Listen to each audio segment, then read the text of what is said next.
안녕하십니까, 여러분. 저는 요즘 깊은 고민에 빠져 있는 60대 여자입니다. 참, 이걸 어떻게 풀어야 할지 고민 해결이 도무지 되지 않아서 여러분에게 도움을 받고 싶어 이렇게 사연을 올리게 되었습니다.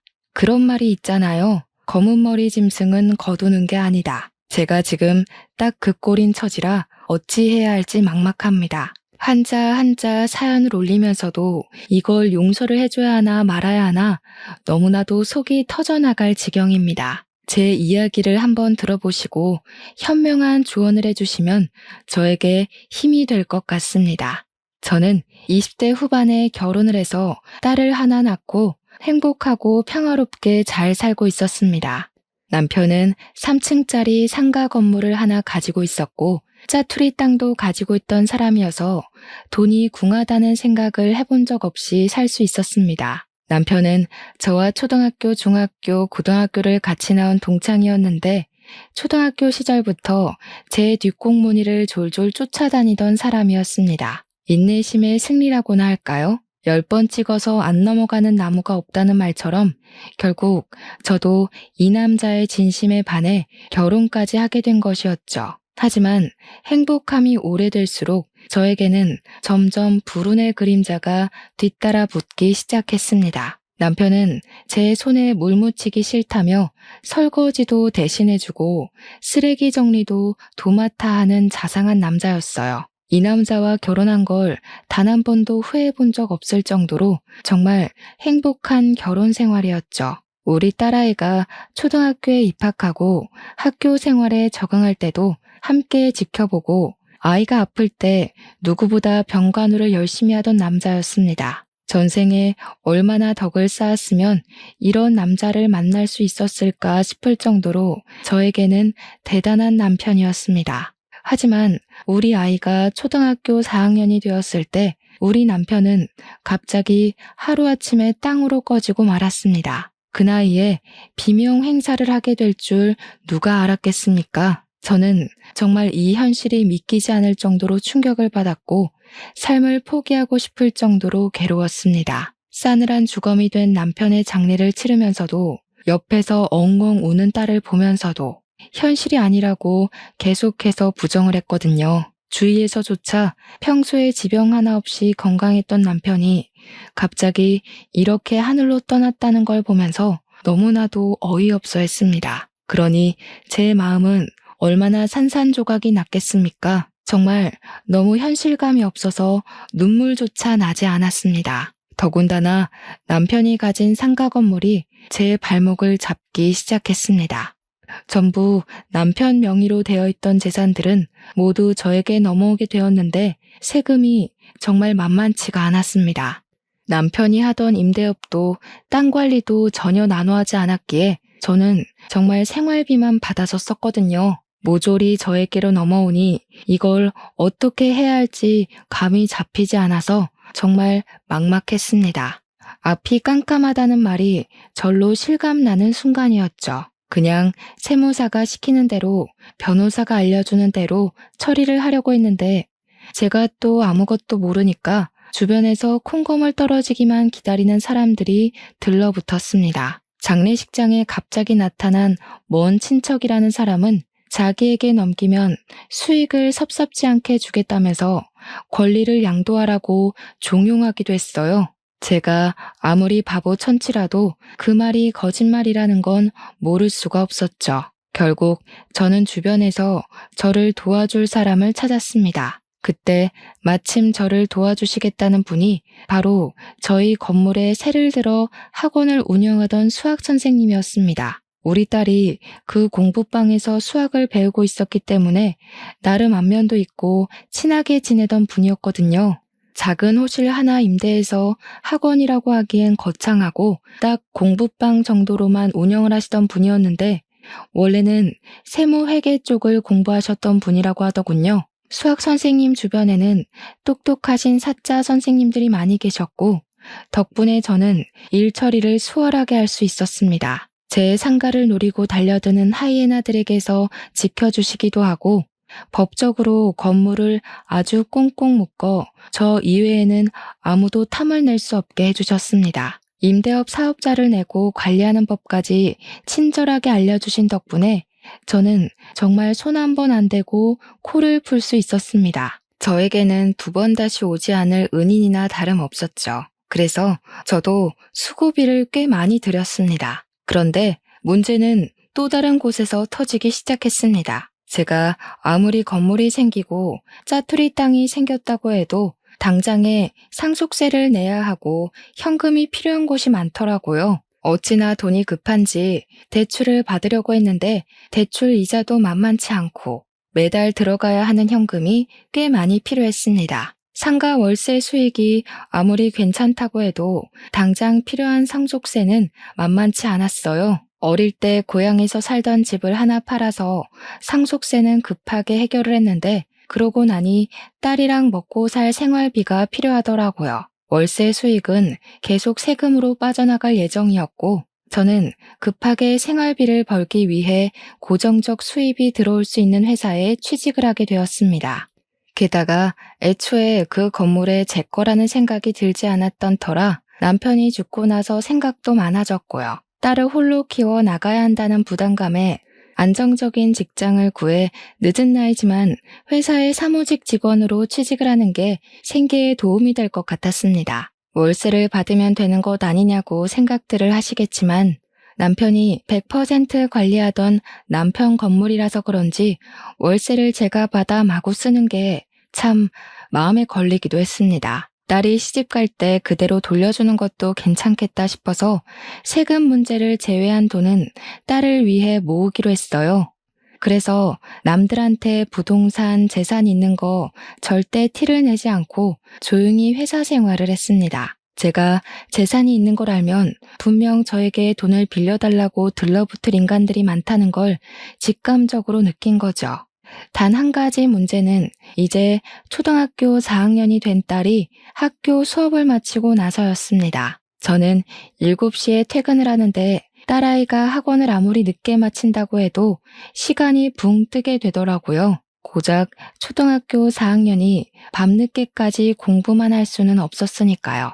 하지만 아무리 아이를 학원에 내내 돌린다고 해도 고작 초등학교 4학년이 배울 수 있는 과목은 많지 않았습니다. 거기다가 늦은 시간에 혼자 아이에게 집까지 걸어가라고 하는 것도 너무나도 걱정이 되었죠. 당시에 유괴 사건도 많았고 남자아이도 아닌 딸아이가 해가 질 무렵에 혼자 걸어가는 게 얼마나 조마조마한지 다들 공감하실 테죠. 거기다가 장례식장에 찾아왔던 남편의 먼 친척이라는 사람이 집 앞까지 찾아와 돈을 빌려달라고 협박을 한 적도 있었고요. 당시에 동네에 강도가 들어서 흉흉한 소문이 돌기도 했었습니다. 그런 와중에 초등학교 4학년짜리 아이를 집에 혼자 내버려 둔다는 것은 상상도 하기 싫은 일이었죠.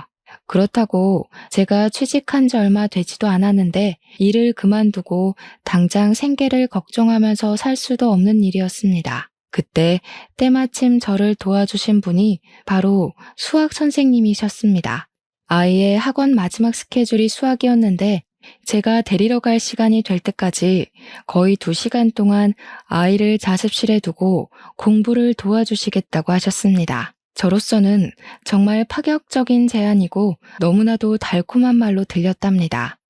아이를 위해 그런 수고를 해주신다고 하시니까요. 물론 제가 건물주인 걸 알고 계신 분이라 더 친절하게 대해주셨을지도 모르지만 저는 정말 너무나도 감사했어요. 친구들도 여러 명이 있다고 하시면서 걱정하실 일은 별로 없을 거라고 이야기를 해주시는데 그 어떤 말보다 든든했습니다. 저한테 혹시 다른 일이 생겨서 퇴근 시간이 늦어질 때만 연락을 따로 달라고 하시더라고요. 거기다가 먼저 본인이 남자라서 다른 부분이 걱정되거나 많이 늦게 된다면 저희 집 옆집에 데려다 주시겠다고 하셨습니다. 저희 집 옆집이 아주 오래된 이웃이고 간혹가다 저희 아이를 봐주신 적도 있었거든요. 물론 매일 맡길 수는 없는 이웃이었지만 어쩌다 한 번은 충분히 가능할 것 같았어요. 먼저 나서서 말씀을 해주시니 너무 감사할 뿐이었죠. 거기다가 우리 아이가 수학 선생님을 어찌나 잘 따랐는지 수학을 배우는 게 재미있다고 할 정도로 수학학원 가는 걸 좋아했습니다. 덕분에 저는 마음을 완전히 놓고 일에만 집중할 수 있게 되었습니다. 며칠을 머리 싸매고 고민했던 일이 한 번에 확 풀리니 세상에 참 고마운 분이 많구나 하는 생각을 하게 되었어요. 간간히 제가 감사하다고 학원에 먹을 것들을 사다 바치기도 했고요. 명절이나 스승의 날 같은 때에는 선물도 보내드렸습니다. 무엇을 드려야 할지 잘 몰라서 생필품이나 통조림 위주로 드리긴 했었는데 매번 이런 거 안 주셔도 된다고 하시면서도 고맙다고 받아가셨습니다. 저는 제 선물이라도 흔쾌히 받아주셔서 마음의 짐을 조금 덜 수 있었죠. 저는 딸아이에게 신신당부를 했습니다. 수학 선생님을 너무 힘들게 하지 말고 다른 일로 조르지도 말고 말 잘 듣고 공부를 잘해야 착한 아이라고 단단히 일러두었어요. 그랬더니 너무 걱정 말라고 하면서 수학 선생님한테 아들이 하나 있는데 2살 오빠라면서 자기를 잘 챙겨줘서 너무 고맙다고 하는 게 아니겠습니까? 알고 보니 딸아이가 자습실에서 학교 숙제나 나머지 공부를 하고 있으면 수학 선생님 아들이 우리 딸 공부를 봐준다고 하더라고요. 우리 딸은 허구한 날 입버릇처럼 나도 오빠가 있었으면 좋겠다. 오빠 있는 애들이 부럽다. 그 오빠가 우리 오빠면 좋겠다. 이런 말을 했어요. 그러니 저도 슬슬 궁금해지더라고요. 얼마나 잘해주면 그런 소리를 다 할까 싶어서요. 그랬더니 딸이 아주 신이 나서 술술 이야기를 해주는 겁니다. 우리 딸이 학교에서 점심을 먹고 나서는 아무것도 먹지 못한 채로 학원을 가게 되니까 배가 너무 고팠대요. 그러면 수학 선생님이랑 수학 선생님 아들이 학원에 도착하면 먹을 것부터 챙겨준다고 하더라고요. 과자나 초콜릿, 사탕 같은 간식거리가 아니라 배를 채울 수 있는 먹거리들을 포장해서 챙겨준다고 했어요. 핫도그라든지 떡볶이라든지 그런 것도 준비가 안 될 경우에는 컵라면이라도 꼭 하나 먹으라고 챙겨준대요. 그럼 간단하게 간식을 먹고 수학 수업을 듣고 수업이 끝나면 자습실에 가서 오빠가 학교 숙제를 도와준대요. 학교 숙제도 다 끝나면 학원 수업 때 어려웠던 부분을 다시 설명해주고 문제 풀이까지 다 봐준다는 게 아니겠어요. 알고 보니까 수학 선생님 아들이 일명 영재라고 일컫는 똑똑이라고 하더라고요. 저는 애가 배가 고플 거라는 걸 전혀 생각하지 못했기 때문에 머리가 띵해지는 느낌을 받았습니다. 그 뒤부터는 꼭 아이에게 5,000원이라도 쥐어주고 먹을 걸 사 먹을 수 있도록 했어요. 세세한 부분까지 챙겨주신 수학 선생님께 당연히 감사 인사도 드렸고요. 그렇게 1년이라는 시간을 보내게 되었습니다. 딸아이는 초등학교 5학년이 되었고 수학 선생님의 아들은 중학교 1학년이 되었습니다. 그렇게 학교가 달라지게 되니까 시간표가 서로 맞지 않게 되더라고요. 같은 초등학교에 재학 중일 때는 학교 수업 끝나고 학원을 갈 때 꼭 같이 다녔대요. 수업이 같이 끝나는 요일에는 수학 선생님 아들이 딸이 가는 음악 학원이라든지 미술 학원을 데려다주고 자기 볼일을 봤대요. 수학 선생님 아들이 다니지 않는 학원이라도 우리 딸아이가 혼자 찾아가는 게 걱정이 되어서 한 행동이었던 거죠. 화요일, 목요일 빼고는 같은 시간에 끝났는지 항상 딸아이를 지켜주고 있었던 겁니다. 그런데 이제 중학생이 되니까 우리 딸보다 늦게 끝나게 되어서 학원을 데려다 줄 수 없게 된 거죠. 그러니 매번 수학학원에서 우리 딸아이를 기다렸다가 아이를 챙겨주었다고 하더라고요. 근데 제가 그걸 너무 늦게 알게 된 겁니다. 무려 1년이라는 세월을 저 대신 우리 딸을 챙겨준 아이였는데요. 너무너무 고마운 마음에 중학생에게 뭐가 제일 필요한 물건일까 며칠을 고민하다가 선물을 챙겨주었습니다. 그 당시에는 워크맨이라고 음악을 듣는 플레이어가 엄청나게 인기였거든요. 꽤 고가이긴 했지만 가격이 문제겠습니까? 제가 그걸 선물로 사주었어요. 그랬더니 가지고 싶었던 물건이었는지 눈이 휘둥그레지면서 저한테 너무 고맙다고 몇 번을 인사를 하더라고요. 뒤늦게 알게 된 수학 선생님께서 저에게 따로 연락을 하셔서 이런 비싼 선물을 받을 수 없다고 돌려주시겠다고 하더라고요. 그래서 저도 선의의 거짓말을 할 수밖에 없었습니다.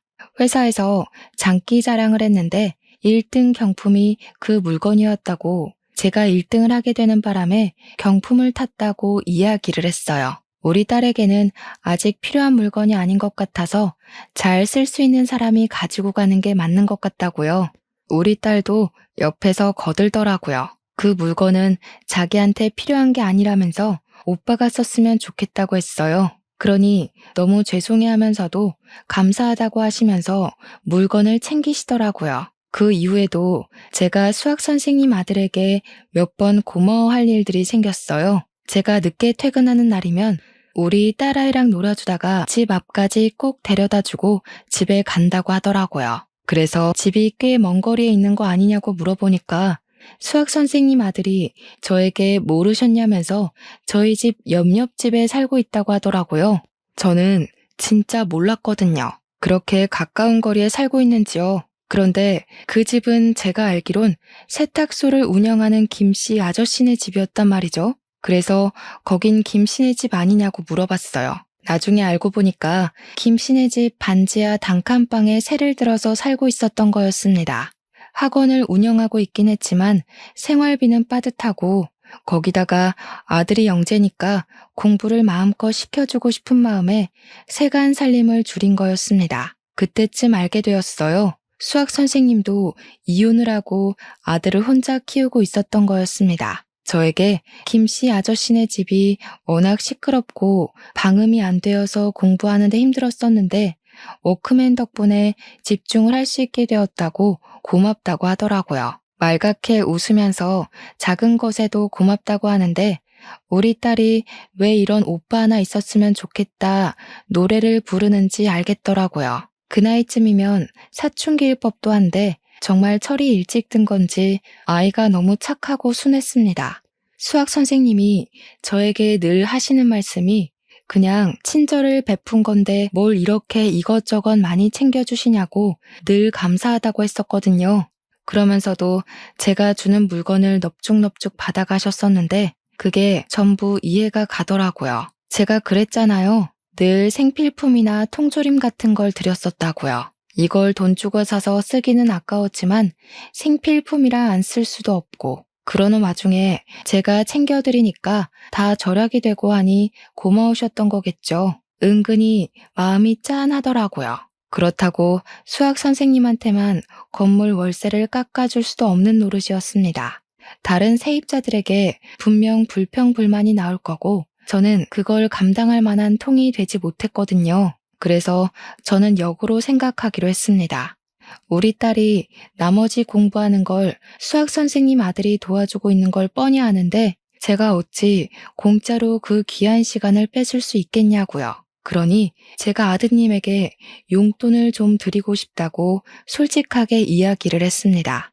그랬더니 그건 죽어도 안 된다면서 호의로 시작한 일이니 호의로 받으시라고 싫다고 거절을 하셨어요. 그래서 저는 오히려 큰 소리를 쳤습니다. 안 되긴 뭐가 안 되는 거냐고요. 정당하게 시간을 사용한 대가를 받는 거라면서 요즘 중학생이 용돈 없이 지내면 친구들 사이에서도 놀림당하고 왕따당하기 쉽다고 했죠. 그러니까 수학 선생님도 고민을 하는 눈치였어요.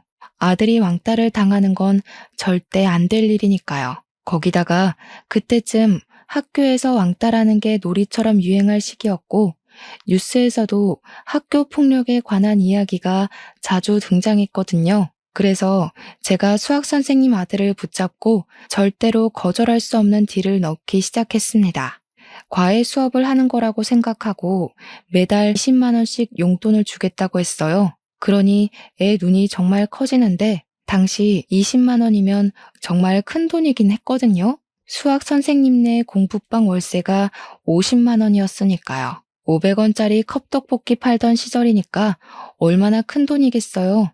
보통 한 달 용돈 하면 5만 원 정도가 적정선이었습니다. 그 뒤로는 정말 극진히 우리 딸을 챙겨주는 수학 선생님 아들 덕에 저는 더욱더 한시름 놓을 수 있게 되었습니다. 제가 늦는 날이면 집으로 돌아와 우리 집에서 딸을 챙겨주기까지 했어요. 간이고 쓸개고 다 빼다 줄 것처럼 우리 딸을 챙겨주는 모습에 제가 은근슬쩍 둘이 혹시 서로 좋아하고 그러는 거냐고 물어보기까지 했다니까요. 절대 아니라면서 둘 다 강하게 부정을 하는데 처음에는 의심을 했죠. 근데 진짜 동생 같고 오빠 같아서 서로 챙기는 거라고 하더라고요. 무뚝뚝한 말에도 애정이 느껴지고 진심으로 가족처럼 구는 둘의 모습에 저는 오히려 다행이라고 생각했습니다. 둘밖에 없는 세상에 혹시라도 마음이 생기면 무슨 일이 일어날지 모르잖아요. 고작 중학생과 초등학생이지만요. 그렇게 또 시간이 흐르고 우리 딸이 중학교 1학년이 되었을 때 둘은 또 같은 학교를 다니게 되었습니다. 그러고 나서부터는 정말 친남매처럼 지냈다고 해요.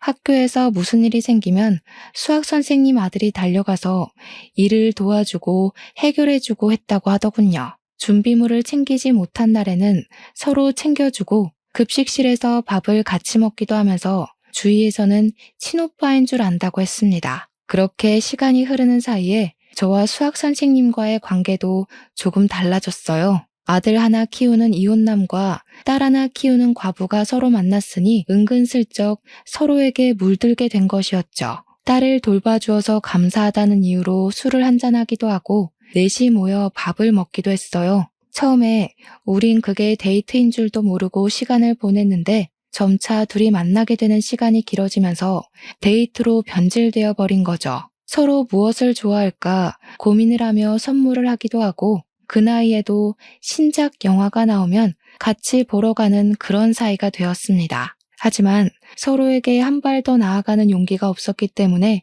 뜨뜨미지근하게 그런 관계를 유지하고 있었어요. 나중에 들은 이야기인데 수학 선생님네 전부인이 도박으로 문제를 많이 일으켰다고 하더라고요. 그래서 이혼을 하게 되었고 이혼을 하면서 수학 선생님이 떠안은 빚이 좀 많아서 그걸 갚느라 늘 돈이 부족했었다는 사실을 알게 되었어요. 저는 2년이라는 시간이 흐르면서 점차 안정적인 생활을 하게 되었지만 수학 선생님은 여전히 반지하 단칸방에 있었거든요. 생각해보면 그 학원이 장사가 안 되는 것도 아닌데 왜 그렇게 세간 살림이 나아지지 않을까 생각했었는데 빚을 갚고 있는 중이었던 거죠. 마음 같아서는 제가 모아둔 월세며 생활비로 그 빚을 갚아주고 저와의 새 출발을 이야기하고 싶었지만 우리에겐 그럴 용기가 없었어요. 서로의 관계가 소중했고 자식들끼리의 돈독한 마음이 혹여라도 틀어질까봐 그럴 수 없었던 거죠. 정말 많은 고민을 했어요. 사실 저는 일을 그만두어도 될 정도로 안정을 찾았거든요. 그러나 제가 일을 그만두면 수학 선생님과의 연결고리가 어떤 식으로든 끊어지게 될 것 같아서 그래서 일을 그만두지 못한 것도 있었습니다. 기회를 이용하는 모습이 저에게도 낯설게 느껴졌지만 과부가 되었다고 사랑까지 못하는 건 아니잖아요. 그런 마음을 가지면서 하루하루를 살고 있던 어느 날 저에게 뜻밖의 사건이 터지게 되었습니다. 제가 늘 항상 월말쯤이 바쁜데 그때는 퇴근도 늦고 일이 바빠 휴대전화를 볼 시간조차 없거든요. 그런데 하필이면 그 바쁜 시기에 우리 딸이 맹장이 터지고 말았던 겁니다. 학원 수업을 들으러 갔던 딸은 배가 계속 아프다고 했고 결국 구토를 하고 고열에 시달리다가 배를 움켜쥐고 쓰러진 거예요. 학원 선생님과 아들은 어쩔 줄 몰라 저에게 전화를 했는데 제가 일이 바빠서 받지를 못한 상황이었습니다. 급하게 구급차를 타고 병원으로 달려갔으나 수술은 보호자의 동의가 필요하다고 병원 측에서 저에게 계속 연락을 하라고 한 거죠.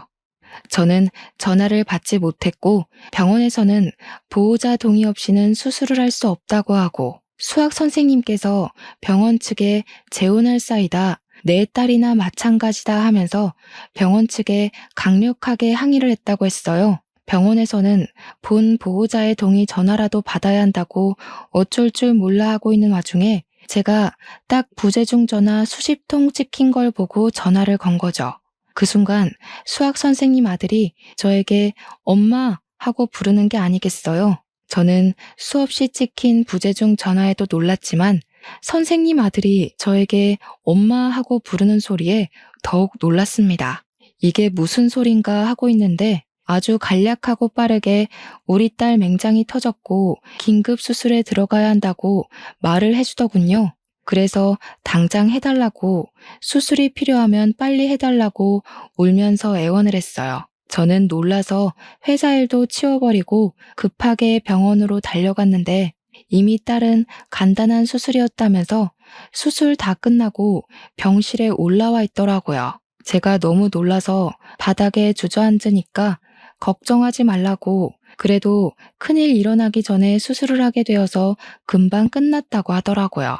수학 선생님도 그 집 아들도 우리 딸 병원 침대 옆에서 오매불망 눈을 뜨길 기다리고 있는데 정말 가족 같아서 너무 단란해 보여서 눈물이 났어요. 우리 딸이 눈을 뜨자 수학 선생님도 눈물을 글썽글썽 하면서 그걸 왜 참았냐고, 일찍 말을 하지 그랬냐고 하더라고요. 우리 딸이 눈 뜨자마자 뭐라 했는지 아세요? 글쎄, 배가 고프대요. 배가 아파서 밥도 제대로 못 먹었다면서 밥은 언제 주냐고 하더라고요. 그러자 수학 선생님 아들이 방귀를 뀌어야 먹을 수 있다니까 하루빨리 껴보라고 장난을 치더라고요. 그러면서 둘이 낄낄거리고 웃는데 저도 눈물이 나는 건지 웃음이 나는 건지 모르겠더라고요. 그때 저는 결심을 했습니다. 내가 무엇 때문에 돈을 벌고 있는지 잘 모르겠더라고요. 이 예쁜 아이들을 두고 내가 왜 밖에서 돈을 벌어야 하는지, 건물에서 들어오는 월세만으로도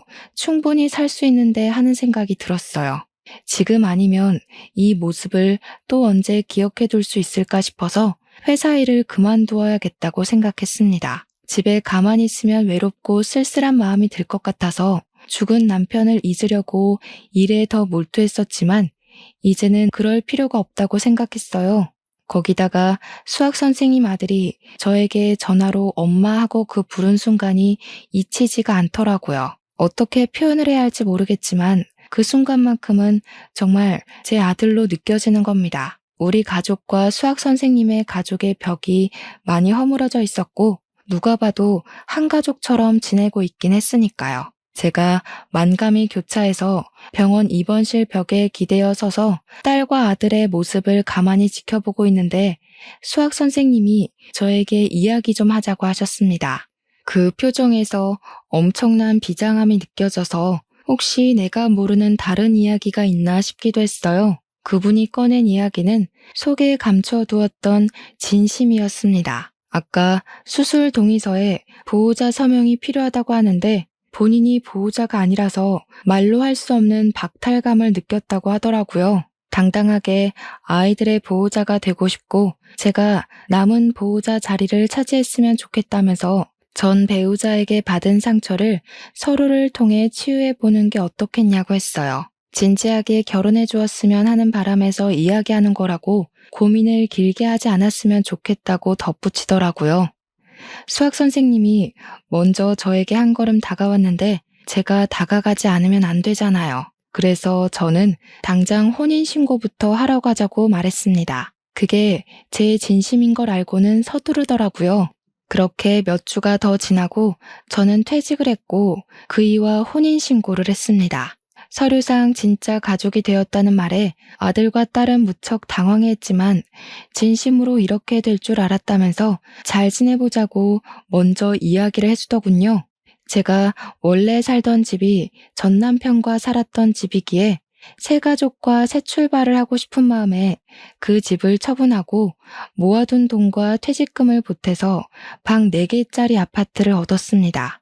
부부방, 딸방, 아들방, 서재를 하나 꾸며서 아이들이 공부도 할 수 있고 남편이 학원 일을 할 수 있도록 꾸몄습니다. 같이 살고 나서는 정말 부딪힐 일도 없이 서로에게 참 잘하며 살았어요. 아들과 딸이 친남매 저리 가라 싶을 정도로 잘 지내는데 보기 좋았습니다. 그러던 와중에 중3인 아들의 학부모 상담이 잡혔고 남편은 저에게 가보라고 이야기를 하길래 떨리는 마음을 하고 학부모 상담을 받으러 갔어요. 갑자기 나타난 엄마라는 존재에 선생님도 당황한 듯 싶었지만 차근차근 우리 아들의 성적과 진로에 대해 상담을 해주셨습니다. 영재라는 말은 익히 들었지만 정말 이 정도로 똑똑할 거라곤 생각을 못했던 터라 저는 너무 당황스러웠습니다. 담임 선생님은 저에게 특목고 이야기를 꺼냈고 돈이 꽤 많이 들겠지만 미래를 위한 투자로서는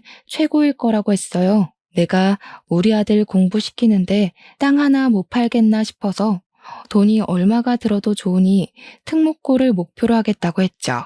시간이 얼마 남진 않았지만 추천서도 이미 받아놨고 내신 관리도 잘 되어 있어서 걱정은 안 하셔도 된다고 하더군요. 우리가 사는 곳과 건물 모두 일산에 있었는데 아들이 서울 강동구에 있는 외고에 떡하니 붙은 겁니다. 거리가 너무 멀어서 저희 가족은 결단을 내렸습니다. 이사를 가기로요. 일산에 있는 건물도 값이 꽤 오른 터라 팔아버리고 길동에 있는 5층짜리 상가 건물을 대출을 받아서 구매했습니다.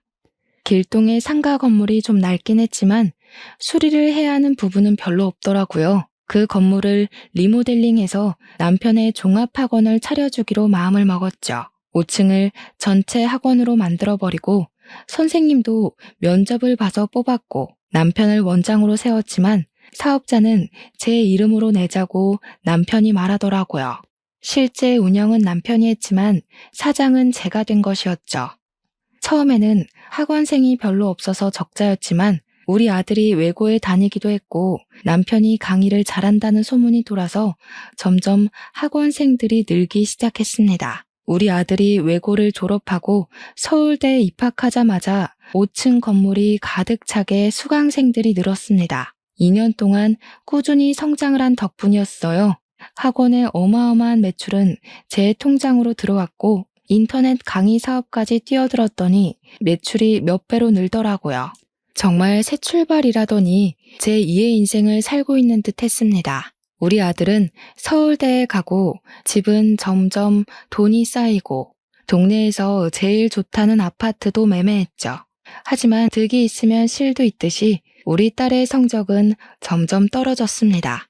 붙잡고 공부를 봐줄 오빠가 없어서 그런 건지 아니면 한계점에 도달한 건지 학원에서 종일반 수업을 들어도 집중을 못하고 놀기 바쁘더라고요. 시간이 흐르고 아들은 군대에 갔고 우리 딸은 수능을 쳤는데 겨우겨우 경기권에 있는 2년제 전문대에 입학을 하게 되었습니다. 몇 년의 세월이 흐른 뒤 아들이 제대하고 복학을 했고 딸은 졸업해서 취업을 준비했으나 마음처럼 잘 되지 않아 결국 우리 학원에 취직을 하게 되었습니다. 물론 선생님은 아니고요. 프린트물을 챙겨주고 수강생 학원비를 받는 프런트 직원으로 취직하게 되었죠. 우리 아들은 착실하게 대학을 졸업하고 대기업에서 빠른 스카우트가 이루어져 대기업 연구직으로 들어가게 되었습니다. 그렇게 평화로운 시간이 흐르던 어느 날 나이가 30을 넘긴 아들이 결혼을 하겠다고 여자를 집에 데리고 왔습니다. 같은 서울대를 졸업한 피아니스트라고 했는데 너무 예쁘고 곱게 생겼더라고요. 딱 부잣집 딸내미 같은 그런 느낌을 받게 하는 여자였습니다. 결혼하고 싶다는데 어련히 알아서 좋은 여자를 데리고 왔겠지 싶어서 저는 반대를 하지 않으려고 했어요. 그런데 예비 며느리가 딱 저를 보고 이야기를 하더군요. 자기는 늘 도우미 아줌마가 집안일을 해주셔서 살림을 잘 못하니까 그런 건 기대도 하지 말고 시집살이도 시키지 말라고요. 남편과 저와 딸은 이게 뭐지? 하는 눈빛으로 서로를 바라보았습니다. 아들은 이미 뿅 가 있는 눈을 하고 있길래 우리 셋은 대놓고 반대도 하지 못했어요. 그런데 그 뒤로 아들의 행동이 조금 달라진 것이 느껴졌습니다. 결혼 준비를 슬슬 시작해야 하니 예비 며느리도 자주 보고 싶고 아들과 이야기도 자주 하고 싶었는데 은근슬쩍 저를 피하는 것 같더라고요. 휴대폰을 손에 붙잡고 있으면서도 저에게는 아무런 이야기도 해주지 않는 모습에 조금 서운하기도 했습니다. 3개월 정도 시간이 흐른 뒤 본격적으로 결혼 준비에 돌입을 했는데 아들이 저에게 아무 말도 하지 않더라고요. 제가 뭐 도와줄 거 없냐고 먼저 나서서 이야기를 하는데도 그냥 없다고만 대답하고 결혼식에 대한 이야기를 꺼내지 않았습니다. 아무리 그래도 혼주 한복 같은 건 예비 사돈과 같이 맞춰야 하는 것 아닌가 하고 생각을 했는데 저에게 아무 말도 꺼내지 않았습니다. 하물며 상견례 자리에 대한 이야기조차 없어서 저는 아들이 정말 결혼을 하는 게 맞나 의심까지 들었어요. 그 사이에 저에게 말도 없이 웨딩 사진도 다 찍어놓고 식장까지 다 잡았다고 이야기를 하는 게 아니겠습니까? 너무너무 서운할 지경이라 제가 먼저 예물을 해주겠다고 물꼬를 틀었습니다. 그랬더니 돈만 주면 예비 며느리랑 상의해서 마음에 드는 걸로 알아서 사겠다고 하는 겁니다. 정말 그렇게 이야기하는데 가슴이 두근두근 하더라고요. 제가 뭔가 실수한 게 있나 싶기도 했고요. 하지만 아들이 좋다고 하니까 저는 통 크게 돈을 전달해 주었습니다. 딸은 오빠가 왜 저러지? 하면서 제 눈치를 보기 시작했고요. 저는 예물까지 해주고 나서야 상견례에 대해 물어보았습니다. 그러니 아들이 우물쭈물해 하면서 정확한 대답을 피하더라고요. 그래서 제가 엄마가 집은 해줘야지 하고 이야기를 했어요. 그제야 집은 봐둔 게 있다면서 저에게 집에 대한 이야기를 장황하게 늘어놓기 시작했어요. 그렇게 큰 집이 필요한가 싶긴 했지만 다 필요한 용도가 있다고 했고 아들의 결혼인데 그 정도는 해줄 수 있다고 생각했습니다. 그러면서도 상견례에 대한 이야기는 전혀 없어서 저는 의문을 품었죠. 그렇게 며칠이 더 지나고 금요일 저녁에 웬일로 아들이랑 남편이 같이 퇴근을 해서 들어왔어요. 꽤 늦은 시간이라 둘이 만나서 같이 들어왔냐고 물어보니까 남편이 씩씩거리면서 방으로 들어가더라고요. 무슨 일 있냐고 물어보는데 아들은 아무 말도 안 하고 있고 남편은 아들을 향해 삿대질을 하다가 한숨을 거칠게 쉬고 말더라고요. 둘이 싸움이라도 한 모습이라 의문을 품었습니다. 제가 재차 남편에게 물어보자 아니라고 딱 한마디 하는데 분위기가 영 심상치 않더라고요. 그래서 저는 다른 이야기라도 해야겠다 싶어서 아들의 전셋집 계약금 이야기를 꺼냈습니다. 이 날짜까지는 돈이 마련될 것 같아서 라고 물꼬를 트자 남편이 화를 버럭 내면서 전셋집을 해주지 말라고 하더라고요. 그래서 왜? 하고 물어보니까 그냥 해주지 말래요. 결혼식이 코앞으로 다가오는데 전셋집 이야기를 하지 말라 그러고 저도 아들도 남편의 눈치만 살피게 되었습니다. 청첩장이 나올 시기가 됐음에도 불구하고 상견례 이야기도 청첩장 이야기도 없어서 저는 아들을 닥달하기 시작했어요. 청첩장 나오지 않았니? 나왔으면 우리한테도 줘야지. 초대할 손님이 한두 명도 아니고. 나오긴 했는데 나중에 보여드릴게요. 저는 더 이상 아들의 작태를 참을 수가 없었습니다. 나중에 보여주긴 뭘 나중에 보여주냐고 당장 내놓으라고 윽박을 지르니 그제야 아들이 청첩장을 들이밀더라고요. 근데 그 순간 남편이 확 채가면서 아들에게 소리를 질렀어요. 내가 청첩장 다시 뽑으라고 했어 안 했어? 어디 이런 식으로 행동을 해? 내 앞에서? 저는 일이 틀어져도 단단히 틀어졌다는 생각을 지울 수가 없어서 남편 손에 들린 청첩장을 빼앗았습니다. 남편이 저에게 보지 말라고 소리쳤지만 뭐가 문제냐고 내 눈으로 확인을 해야겠다고 청첩장을 펼쳤어요. 저는 그 순간 정말 현기증이 날 정도로 뒤통수를 맞은 듯한 느낌을 받았습니다. 혼주 이름에 제 이름이 아닌 다른 사람의 이름이 떡하니 적혀 있더라고요. 순간 직감적으로 느낌이 오더군요. 이혼한 전 부인의 이름이구나 하는 느낌이요. 정말 배신감이 어마어마하게 들었습니다. 오빠, 어떻게 오빠가 이럴 수 있어? 지금 우리 엄마 이름이 아닌 친모의 이름을 적어둔 거야? 오해야. 나도 엄마를 엄마로 생각하고 살았어. 근데 친모한테서 몇 개월 전에 연락이 왔어. 내가 결혼한다고 하니까 혼주석에 앉고 싶다고 애원을 하는데 어떻게 거절을 해? 그 여자가 혼주석에 앉을 거면 나는 네 결혼식에 안 가겠다. 아버지! 온 가족의 얼굴이 썩어 들어가는 와중에 제가 언제부터 알았냐고 남편에게 물어보니 금요일에 같이 퇴근한 날 상견례를 했다고 하더군요. 당연히 제가 와 있을 줄 알았는데 상견례 자리에 떡하니 친모가 오더랍니다. 알고 보니 예물도 제가 준 돈으로 샀지만 고르는 건 친모랑 함께 골랐다고 하더군요. 재혼한 이후 너는 내 아들이 아니었던 적이 없었지만 이제 아니다. 앞으로는 아들이라고 생각 안 할 테니 나가라. 아들은 제 입에서 그런 이야기가 나올 줄 몰랐는지 무척 당황한 듯한 얼굴이었습니다. 내가 너 공부시키고 어학연수 시키고 등록금 내준 거 갚으라고 안 할 테니까 그냥 나가. 그래, 너 그렇게 좋다는 네 친모 찾아가서 살아라. 나도 아들 하나 없는 셈 치고 그리 살란다. 우리 딸은 그저 울기만 했어요. 어떻게 오빠가 그럴 수 있냐고, 진짜 가족이라고 생각했는데 아니었냐고 그러더군요. 아들은 친모가 불쌍한 사람이라면서 보고만 있을 수 없었다고 하는데 남편이 버럭 소리를 질렀습니다. 그 여자가 말아먹은 재산이 얼만 줄 알아? 도박이 좋다고 너 버리고 떠난 미친년인데 뭐가 불쌍하다는 거야? 사채업자가 찾아와서 너 내다 팔겠다고 난리치는 거 내가 빚 떠안는 조건으로 살려달라고 빌었다. 우리가 왜 김씨네 반지하에서 밥도 제대로 못 먹고 살아야 했는지 기억이 안 나서 이러는 거야? 남편의 말에도 아들의 얼굴에는 고집이 가득했습니다. 저는 더 이상 들을 말이 없다고 아들을 집 밖으로 쫓아냈어요. 집도 친모에게 해달라고 해라. 앞으로 신경 안 쓰고 살 테니까 보지 말자고 하고 방으로 들어왔죠. 우리 아들은 정말 그날로 짐을 싸서 나갔습니다. 신혼집이고 뭐고 어떻게 했는지 모르겠지만 알아서 하겠지 하고 생각을 안 하기로 했어요. 그렇게 2달이 더 지나고 결혼식 날이 다가와서야 조금 궁금하더라고요.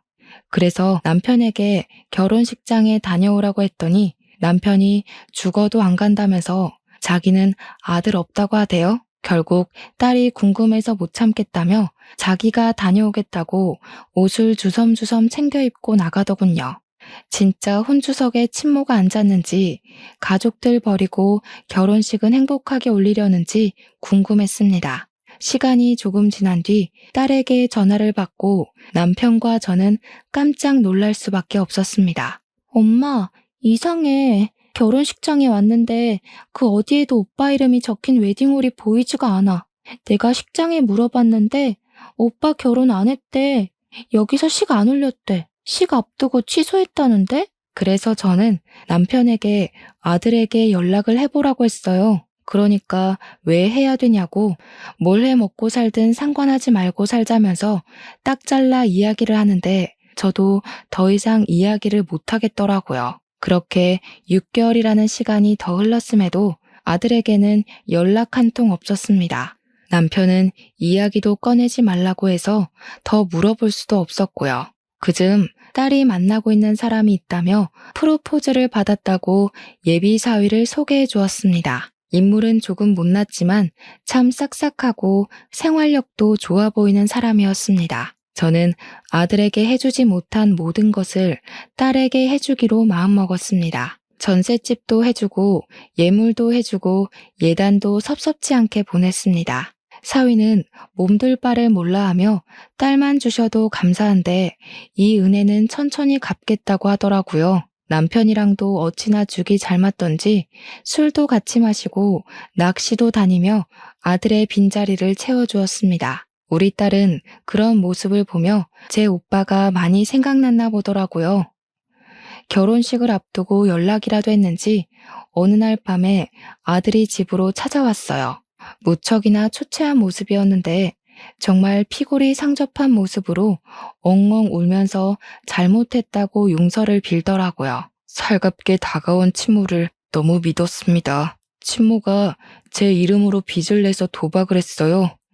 제 월급도 가져가고 대출도 받아가고 결국 빚을 갚기 위해 퇴직금을 받았어야 했습니다. 결혼할 사람은 제가 돈 한 푼 없는 빈털터리가 되자 저랑은 결혼 못하겠다고 도망을 갔어요. 딸 결혼을 코앞에 두고 이런 일이 생기니까 정말 막막하더군요. 아들은 잘못했다고 울면서 비는데 남편은 그런 아들의 뺨을 쳤습니다. 부모가 네 입맛대로 고를 수 있는 건 줄 알아? 당장 나가! 저와 딸은 아무 말도 할 수 없었고 아들은 그 길로 다시 집을 나갔습니다. 딸은 결혼식을 무사히 마쳤고 그 와중에도 아들이랑 몇 번 연락을 하고 금전적인 문제도 좀 도와준 것 같더라고요. 저도 마음이 갈팡질팡해서 아들을 용서해주자고 남편에게 이야기했지만 남편이 절대로 받아주면 안 된다고 철옹성처럼 버티고 있습니다. 검은 머리 짐승은 거두는 게 아니라면서 키운 적 무시하고 침 못 따라간 모자란 놈이라고 하더라고요. 아직까지 연락은 하지 않고 불편하게 살고 있는데 제가 어떻게 하면 좋을까요? 딸을 통해 연락을 해서 만나봐야 할지 아니면 남편 말대로 영영 무시하고 살아야 할지 너무나도 고민됩니다. 부디 현명한 결정을 내릴 수 있도록 사연을 들어주신 여러분이 저를 도와주셨으면 좋겠습니다.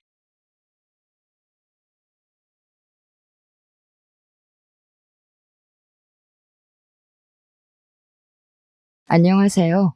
저는 사기 결혼 당한 후 독신주의로 마음을 다잡고 사는 50대 여성입니다. 그래도 나름 나이 50대까지 살아오면서 착실하고 남부끄러운 짓 안 하고 살았다고 생각했어요. 부모님이 돌아가셨을 때 말고는 제 인생에 고비라고는 없었습니다. 그저 이대로만 살다가 편하게 눈 감을 수 있다면 그야말로 금상첨화를 누리다 가는 거라고 여겼어요. 이전 시대가 더 힘들었네. 요즘 시대가 더 고난하네. 그런 불필요한 논쟁이 무슨 소용인가 싶어요. 사실상 다 맞는 말이거든요. 안 힘든 세상은 그 어떤 때에도 없었습니다. 그래서 제가 무난하고 순탄하게 살아온 것이 금상첨화라고 얘기를 한 거예요. 돈 많다고, 직업 좋다고, 마냥 좋은 일만 팡팡 터지리라 생각지 않거든요.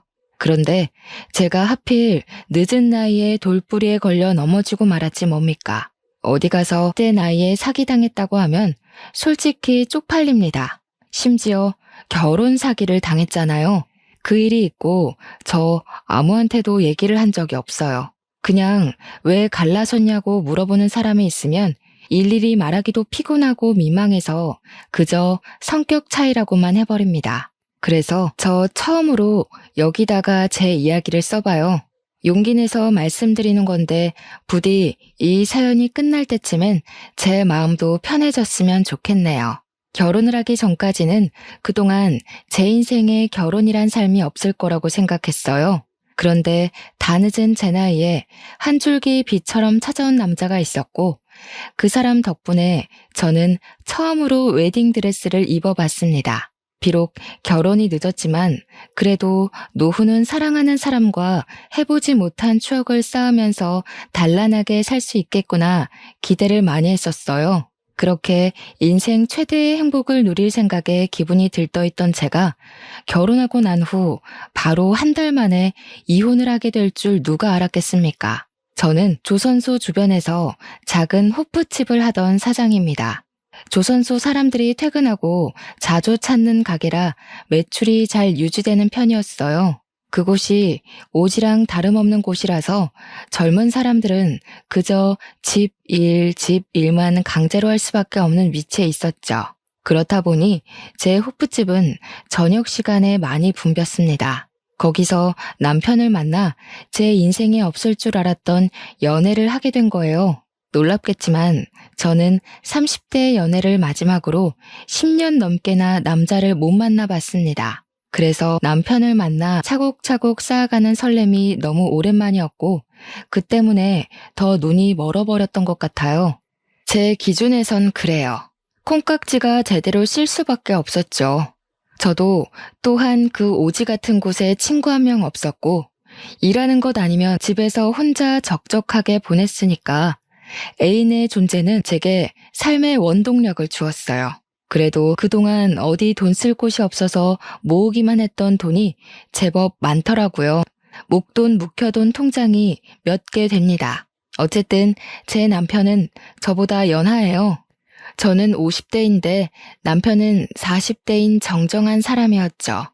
처음엔 그런 사람이 같은 또래를 만나지 않고 왜 나한테 관심을 보였을까 궁금하긴 했어요. 그런데 남편이 알아서 말해주길 제가 50대로 안 보인다고도 했고 또 자기는 마음이 잘 통하기만 하면 여자 나이는 전혀 신경 안 쓰인다고 하더라고요. 제가 여자라는 걸 오랜만에 느끼게 해준 남편의 달콤한 멘트가 제 하루를 통째로 뒤흔들었어요. 남편이랑은 주로 제 호프집에서 데이트를 했습니다. 마땅히 갈 곳도 없고 호프집에서 맥주 한 잔씩 하면서 서로에 대해 묻고 답하는 시간을 갖는 것만으로도 즐거웠어요. 젊은 사람들끼리는 서로의 애정도라든지 과거라든지 하는 일이나 관심사 같은 걸 묻곤 한다는데 저희는 그런 시절 다 넘겨온 어른이잖아요. 그래서 경제 얘기나 정치 얘기, 관심사는 당연히 필수 질문이었고 세상 다 산 사람처럼 주로 인생살이에 대해 대화를 나눴습니다. 그렇다 보니 서로의 형편이나 수익에 관련해서도 투명하게 얘기를 하게 되었습니다. 조선소 남자들 돈 많이 쓰잖아요. 입지도 괜찮아서 매출이 장난 아닐 것 같은데 노후 걱정은 안 해도 되겠어요. 어디 주식이나 투자 같은 건 안 해요? 아유, 그런 건 겁이 많아서 쳐다도 못 봐요. 무식하게 돈 모으는 것만 할 줄 알지. 아무래도 이 주변에서 돈 쓸 데가 우리 가게밖에 없으니까 저도 득보는 게 있긴 하네요. 게다가 제가 친구가 없잖아요. 모으기만 하고 쓰질 않으니까 생각보다 돈 모으는 게 쉽더라고요. 당시엔 제가 몰라도 너무 몰라서 남편이 묻는 대로 순수하게 답했던 게 한심스러울 뿐이네요. 남편은 그 뒤로도 제 주머니 형편에 대해서 많이 언급했었습니다. 항상 제 가게 매출에 신경을 써줬고 마치 남편이 투잡을 하는 것처럼 조선조와 호프집을 번갈아가며 도와줬어요. 그러면서도 다소 허술한 제 경제관념까지 친히 주의를 주면서 여자 혼자 돈 많이 쥐고 있으면 무슨 일 날지 모른다고 늘 정신 바짝 차리며 살게 해주었습니다. 남편을 만나기 전까지는 솔직히 제가 가게 계산들을 허술하게 관리하긴 했거든요. 직원 안 쓰고 저 혼자 일을 하는 호프집이었다 보니 계산대를 비우고 여기저기 쏘다니는 경우가 많았어요. 그럼에도 돈 한 사고 한 번 안 나서 제가 더 마음 놓고 계산대를 내버려 두었습니다. 그런데 남편의 경고를 듣다 보니 그게 꽤 일리가 있었고 어쩌면 점주 입장에선 당연히 신경 써야 되는 부분이잖아요. 그동안 제가 사장으로서 잘해왔다기보단 늘 운이 따랐었기 때문에 범죄 사고 없이 끌고 왔다는 생각이 들었어요. 그래서 남편이 조언을 해준 뒤부터는 돈통을 정말 열심히 관리했고 웬만하면 계산대를 비우지 않았습니다. 비우더라도 계산대로 항상 신경을 두고서 일을 했어요. 그러면 남편이 퇴근하고 호프집으로 출근하면서 항상 잘했다고 칭찬을 해줍니다. 때인 분들은 아실 거예요.